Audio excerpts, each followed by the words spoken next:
Muito bem. Na aula de hoje, estamos começando o grupo 9, o capítulo 16. Os módulos são 133 a 135 e vamos tratar do assunto Assembleia. A teoria está nas páginas 222 a 226. Lembrando que o grupo 9 está no final da mesma apostila que está o grupo 8.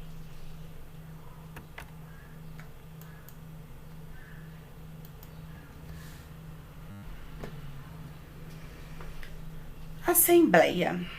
Quando você pensa em uma escola como uma instituição, qual imagem imediatamente lhe surge à cabeça? É muito provável que seja algo próximo ao que é retratado na fotografia a seguir, certo?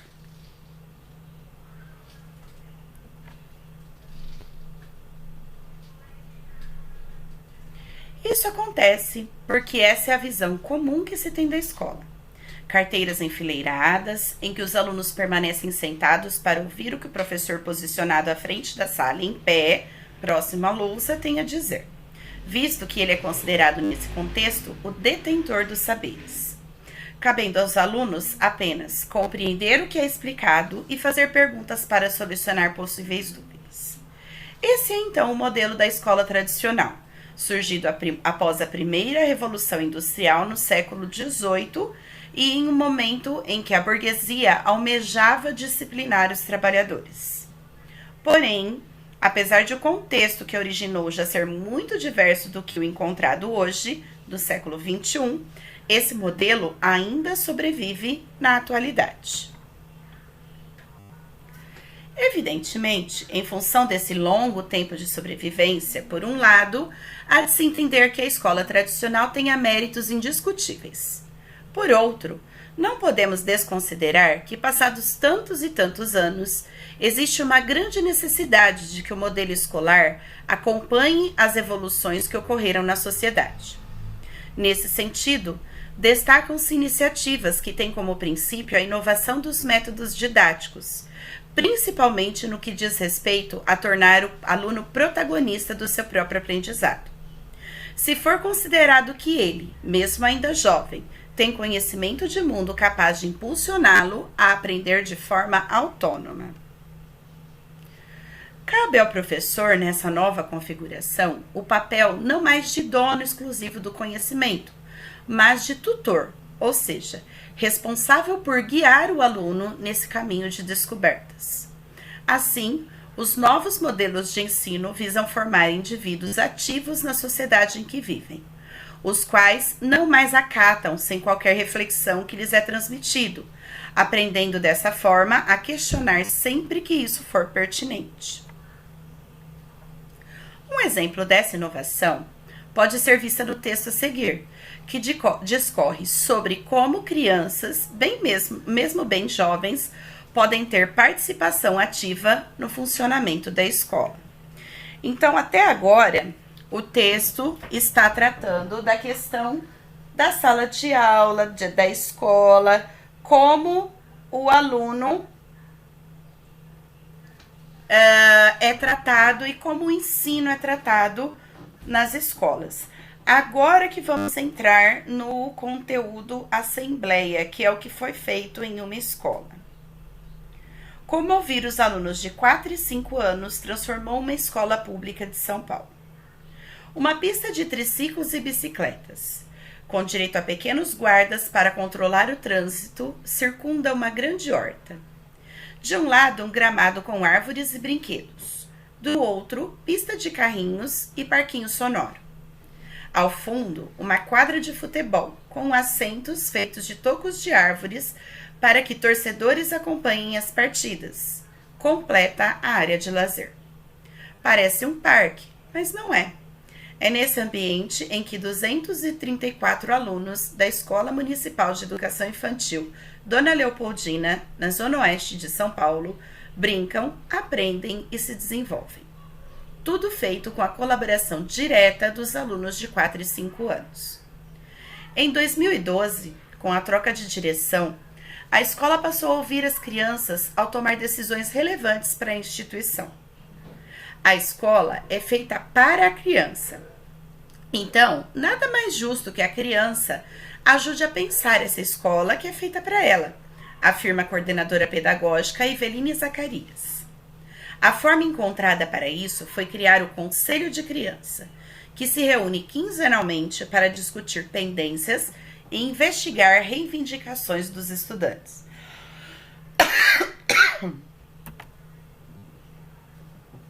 Mensalmente, todos os alunos se reúnem em uma assembleia no refeitório da escola para tomar conhecimento dos temas que mais preocupam a escola na ocasião.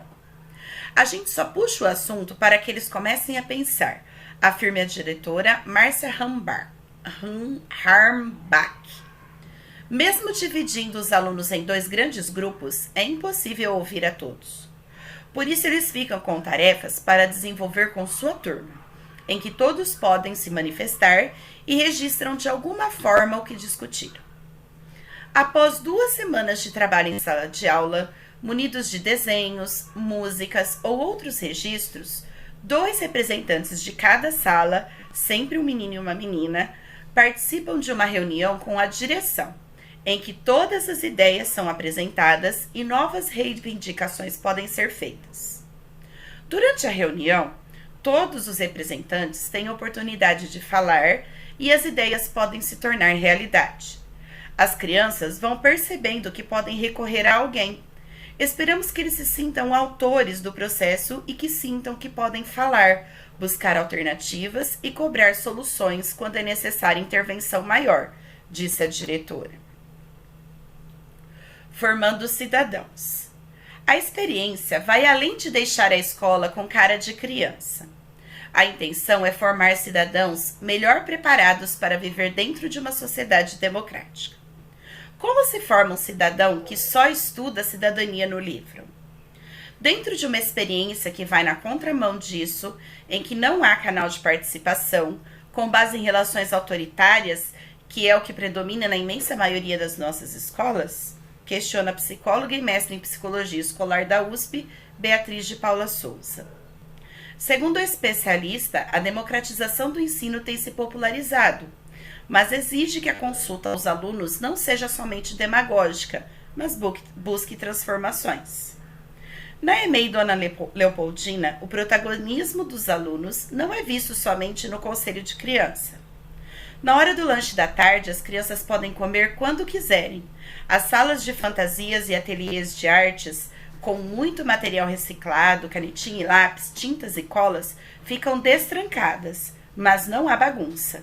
As crianças passaram a considerar o ambiente também como sendo de responsabilidade delas. A gente subestima muito a capacidade das crianças. Elas sabem o que querem, o que fazer, aonde querem ir, afirma a coordenadora pedagógica. O aprendizado não é somente dos estudantes, mas também dos pais. Uma das primeiras decisões do Conselho foi pelo fim da soneca. Com o ensino em período integral, os alunos argumentaram que não queriam ser obrigados a dormir após o almoço, como acontecia. Após a discussão, mesmo com o pé atrás de pais e professores, a soneca foi abolida. Quando os pais sabem o que acontece na escola, eles amam o projeto, mesmo que por vezes fiquem desesperados com as decisões, como quando decidimos que as crianças poderiam subir em árvores ou quando acabamos com a soneca. Por isso, nós levamos as discussões do Conselho de Criança para o Conselho de Pais e depois volta para as crianças e eles aprendem a se respeitar, afirma a diretora da escola. O resultado é claro. Os pais passam a dizer que as crianças são mais reivindicadoras, dialogam mais e argumentam melhor. As crianças se apropriam da oralidade e aprendem que, através do diálogo, conseguem se comunicar e mostrar seus desejos, disse a assistente de coordenação Simone Cavalcante. Um desses desejos é, inclusive, continuar a fazer diferença nas escolas por onde passa. Márcia lembra com carinho de um ex-aluno, que veio pedir que ela conversasse com a diretora da nova escola, já que a diretora não conseguia resolver os problemas da escola. É muito gratificante, mas ao mesmo tempo ficamos até um pouco tristes, porque gostaríamos que todas as escolas tivessem o mesmo trabalho com as crianças, afirma. Esse texto deixa notória a diferença entre o modelo inovador de ensino e o modelo tradicional. O Conselho de Criança, por exemplo, permite que os alunos tenham voz para melhorar o ambiente escolar. Dentre os elementos adotados na Escola Dona Leopoldina, um será explorado neste grupo de módulos, a Assembleia. Para isso, releio o trecho a seguir. Mensalmente, todos os alunos se reúnem em uma assembleia, no refeitório da escola, para tomar conhecimento dos temas que mais preocupam a escola na ocasião. A gente só puxa o assunto para que eles comecem a pensar, afirma a diretora Márcia Harmbach.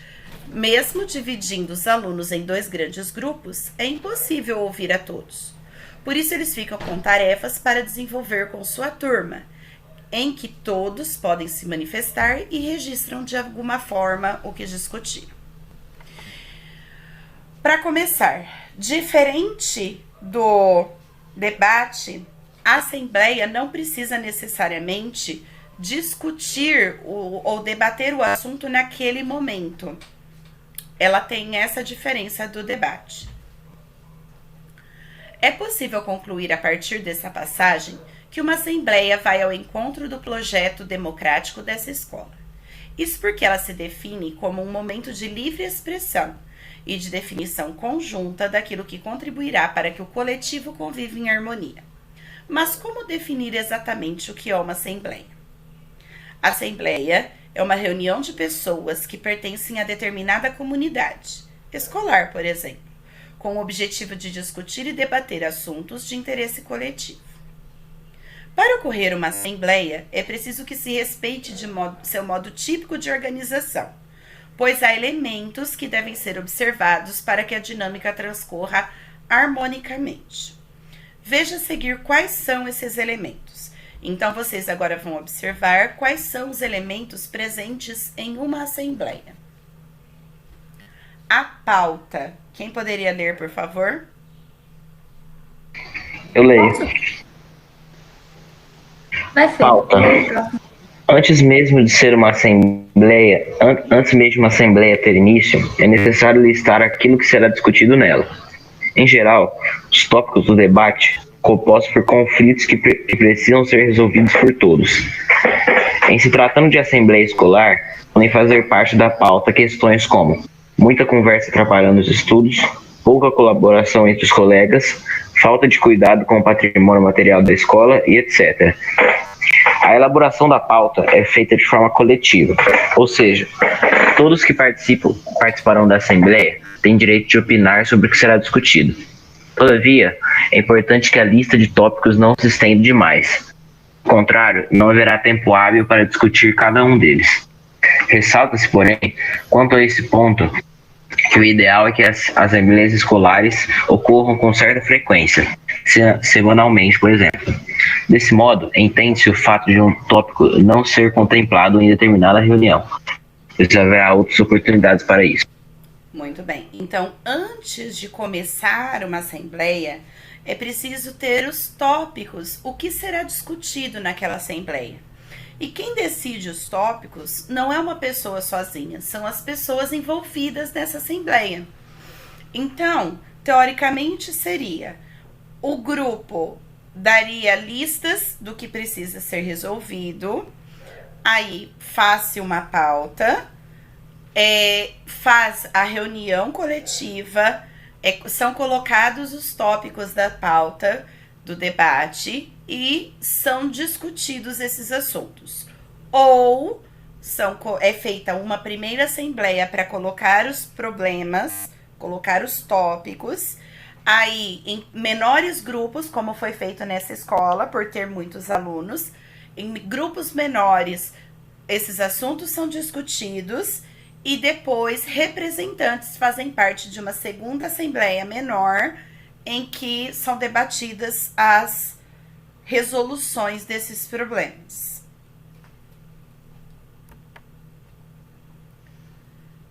Vai, Manu. Ainda que uma assembleia seja democrática, o que significa que todos que participam dela estão em posições iguais, é preciso que haja uma pessoa que oriente a dinâmica para que se evite problemas e ou confusões. de qualquer natureza. Esse processo, então, cumprirá a função de mediar, ou seja, organizar as falas dos participantes e garantir que todos que quiserem possam falar, sem ter sua vez interrompida. Aliás, esse ponto é fundamental para que uma assembleia transcorra bem. É imprescindível que as falas dos participantes não se sobreponham. Cada pessoa deve ter a oportunidade de concluir seu raciocínio, mesmo que ela acarrete opiniões contrárias da parte dos outros participantes. Muito bem. Continuar na outra página, né, Fer? A parte do mediador. Sim. Quer que continue ou você ia falar alguma coisa? Não, pode continuar. Tá. Solicitar aos participantes da Assembleia que se inscrevam para ter direito à fala é uma das formas de garantir organização. Isso pode ser feito de maneira simples, já que as pessoas podem levantar as mãos à medida que sentirem vontade de se manifestar. O mediador, então, presta atenção a esse sinal e anota em uma lista os nomes de quem deseja se expressar. Por isso, aqui se destaca mais um aspecto importante de assembleias. É interessante que todos se disponham em formato de círculo ou em semicírculo, que isso não apenas favorece o fato das pessoas poderem ser facilmente mas também contribui ao mediador conseguir visualizar rapidamente aqueles que desejam se inscrever-se para pronunciar sua opinião. Muito bem. Então, o mediador na assembleia faz quase que o mesmo papel do mediador no debate, só que ele vai organizar o momento de fala na hora da assembleia. Diferente, por exemplo, no debate, já é decidido os turnos de fala antes de começar o debate. Agora, na assembleia, não. O turno de fala ele é decidido durante a assembleia, com o mediador anotando quem gostaria de falar. Argumentação por analogia. A participação em uma assembleia prevê a argumentação como uma das habilidades que podem ser fortemente desenvolvidas. Argumentação equivale à utilização de recursos discursivos a fim de causar convencimento, pois é preciso mobilizar ideias para persuadir uma pessoa. Existem várias estratégias que podem favorecer o convencimento. Uma delas é a argumentação por analogia, isto é, por comparação. No emprego desse tipo de argumentação, um caso semelhante ao que está em discussão é citado, a fim de mostrar a pertinência da ideia que é apresentada. Esse movimento é útil em uma assembleia para quando se deseja convencer os demais participantes da relevância de determinada proposta de solução. Então, o argumento por analogia, eu comparo a situação atual com algo que já ocorreu e como aquilo foi resolvido como argumento para o problema. A ata. Posso continuar? Sim.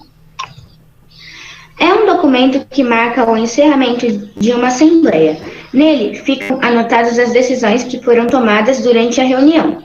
Vale enfatizar que cada tópico presente na pauta é discutido na Assembleia com o objetivo de que, coletivamente, aponte-se para soluções que devem ser registradas na ata, cuja elaboração pode ser feita pelo próprio mediador ou por outra pessoa designada para tal função. Quando a ata estiver concluída, todos que participaram da Assembleia devem assiná-la, a fim de registrar a concordância em relação ao que foi decidido.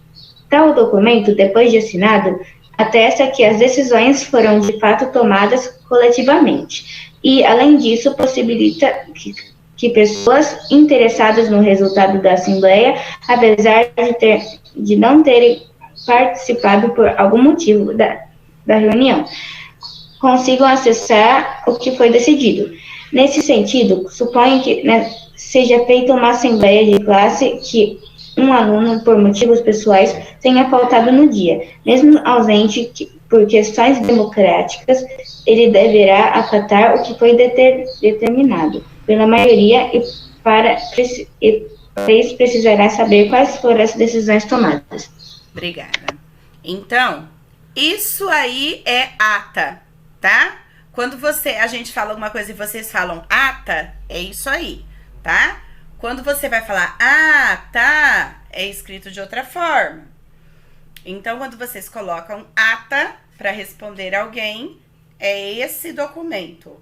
É um documento no qual antes, no começo, é colocado sempre a data em que ocorreu a assembleia. Aí é colocada a pauta. Depois da pauta, tudo que foi falado na assembleia é escrito para baixo da pauta.